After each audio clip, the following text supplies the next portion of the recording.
The Toronto Blue Jays are said to have very real interest in Shohei Ohtani now. Why wouldn't they? According to this ESPN report, the Jays are right in the mix when it comes to the Ohtani sweepstakes, and I'm sure a lot of teams are going to be because he's the best player in all of baseball, and he can change the course of a lot of different franchises. So we'll break that down and much more on this episode of Jays Digest.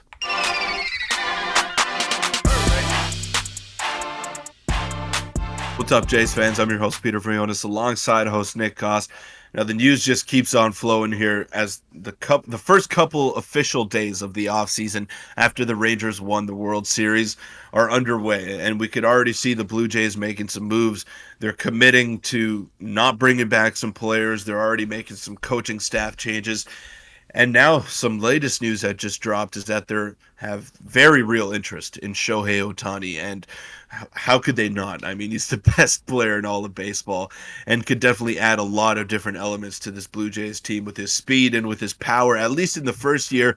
And then who knows about his pitching future later on. But he's in line for some big time money. There's going to be a lot of suitors for him, and definitely in the American League East as well, with the Yankees and the Red Sox going to be making a push for him. So it's going to be an interesting race all off season long for his services.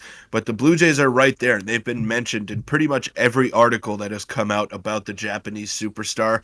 So is it likely? Probably not, but is there a chance? There's definitely a chance that the Blue Jays could land him because they have the capital and they have the competitive team, and they're in that competitive window as well to make that move. So Ohtani will definitely be looking at Toronto as a definite suitor for his services. Yeah, and there's a big article that dropped yesterday. Before we get to that, make sure the subscribe button. We're on the road to 10,000. Let's just get right into it. This is from an ESPN article. I'm not entirely sure who the writer was, but it says, regarding on the Toronto Blue Jays, the question with the Blue Jays seemed to center on whether they can splurge on Ohtani and continually build a sustainable winner around him. But they'll have $50 million or so freed up with Chapman, Belt, Kiermaier, and Hyun-Jin Ryu leaving, supposedly. And they have enough starting pitching to wait a year while Ohtani recovers. So the Jays, where there's fire, where there's smoke, there's fire. The Jays continue to be mentioned in articles. They continue to be, around the rumors. Ben Nicholson-Smith, Shai Davidi, if you remember a couple weeks ago or 3 weeks ago, had an article saying the Jays have real interest in him and that he was also interested in potentially coming to Toronto.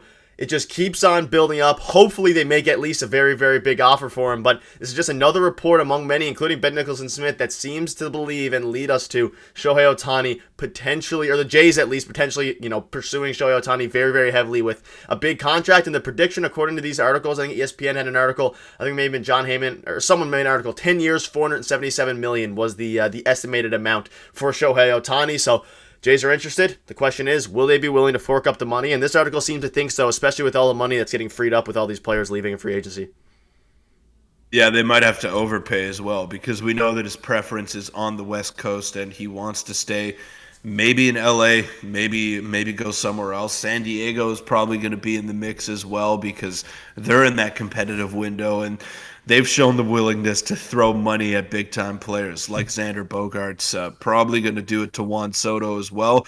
They've signed their homegrown players as well, like Fernando Tatis. They've reached and given 10 plus years to Machado, so they don't care. They're all in on winning. So San Diego, the Dodgers, the Angels are definitely going to be in the mix as well for his services. So it's going to be a crazy race between I could probably say 10 teams. I mean, let's put the Red Sox in there, the Yankees, maybe the New York Mets. There's going to be a lot of suitors for Shohei Ohtani, and $477 million is even less than we were expecting going into the offseason. But obviously we know with the injury, we don't know about his pitching future. So at worst case scenario, you're paying $477 million for a guy that's going to hit 45 home runs, who's going to drive in over 100, who's going to probably hit close to the 300 mark.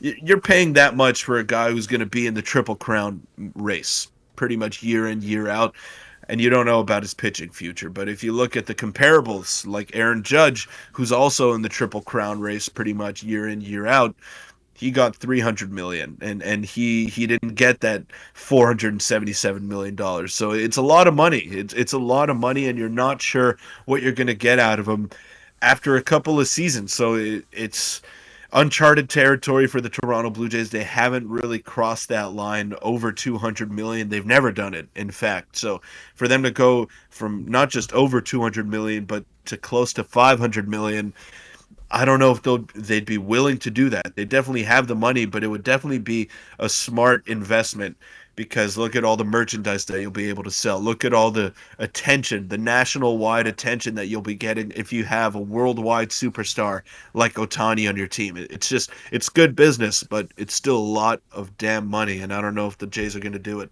Yeah, I don't know either, but a lot of people in Jays land are saying, I don't know, there's a high chance the Jays are going to get him, but there does seem to be some smoke behind Ohtani and the Jays, and that's very, very accurate. And if you look at, Shohei Ohtani's season last year, he obviously had to go down with Tommy John surgery again. He had 10 WAR, which is the highest in the MLB. He's an absolute machine, and like you said, even if he can't pitch for a year, which is like the articles, we know he's not going to pitch this year, but even the next year, if he's struggling or maybe he has to go to the bullpen, I mean, he's still a very, very 6 to 7 WAR player. Because of his hitting, he had 44 home runs. We all know how good he is. I don't need to explain to you guys how good he is. But one quick thing to note is that this random Twitter account, it does have 4,000, followers. They blew up on Twitter saying the Jays have real interest in Shohei Ohtani. What this means is, who knows? Who knows this guy's sources? He probably doesn't. But I mean, it's very obvious that the Jays at this point do have interest in Shohei Ohtani. And Peter, I do want to mention one thing here. This kind of relates back to what the article originally said. So John Heyman tweeted that the qualifying offer this year is officially $20.325 million. Now, Brendan Delaney says, I don't know if he was joking or being serious, but obviously this is not the case. The only person who might get a qualifying offer out of these players is Matt Chapman, because then if he does sign elsewhere, you do get a pick, and Chapman at $20 million isn't too bad. But we already know, if you saw our video yesterday, that Merrifield and the Jays, they didn't decline the offer, so there's no qualifying offer for him. I can't see anyone else getting that qualifying offer. Belt's probably going to retire. Ryu is not going to get $20 million, so Peter, a lot of money is going to get freed up, especially with this fairly high qualifying offer this season. The only one who might get it is Matt Chapman, but even then, that's only $20 million. What are your thoughts on this, and I guess the money situation as it pertains to Shohei Ohtani? Yeah, well, Chapman has a legit chance at getting that offer. And Belt, if you're in the Ohtani sweepstakes, there's no point in giving that qualifying offer to Belt either, because Ohtani's going to be your everyday DH, and it just doesn't make sense to throw money at another DH. So, yeah, there is going to be money coming off the books. Merrifield's gone. Kevin Kiermaier most likely gone. $20 million for him is a little bit too rich for my blood, and Ryu as well. I think the Jays have some internal options that can fill that void that he's going to be leaving. So yeah, Chapman at 1 year, $20 million does make sense, but I do have to believe that he'll get a long-term offer from somewhere, from some other team, because it is going to be his last opportunity to cash in. Maybe on a 5-year deal, 4-year deal. I've heard the New York Yankees are in the mix as well, because they need a third baseman. They have a hole to fill at that position as well. So there's going to be a lot of teams bidding for his services as well.